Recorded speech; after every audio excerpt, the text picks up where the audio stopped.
Bir ананың түрі оғаш үш қызы бортты. Үлкеннің үш көзі, ортаншысының бір көзі, ал кенжесінің кәдімгідей екі көзі бар екен. Bir күні бір ер адам үйленуге ниет білдіріп келеді. Оның көзі бірден екі көзі бар сұлу қызға түседі. Алайда анасы алдымен үш көзді үлкен қызын ұзатқысы келеді. Мұны көрген ер адам қорыққаннан қаша жөнеледі. Қарт әйел мен екі қызы бағымызды байладым деп бар кінәні екі көзді қызға аударады. Оған тамақ бермей қойғаны былай тұрсын, күн сайын аш құрсақ күйінде далаға қой бағуға жіберетін болады. Қыздың бұл мүшкіл халін көрген кішкентай бір тоқты Қошақан оған сиқырлы қабілет үйретеді.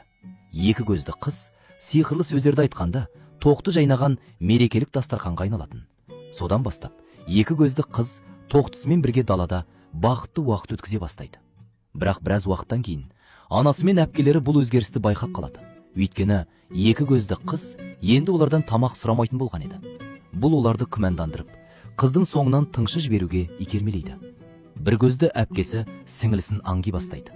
Тамақ ішетін уақыт жақындағанда, екі көзді қыз бір көзді әпкесін ұйықтатып бастайды. Ол ұйқыға кеткенде тоқты қызға дәмді ас ұсынады. Әпкесі оянғанда тоқты барлық тамақты жоқ қылып үлгереді. Bir көзді қыз бірден үйге жүгіріп барып көргенін айтып береді.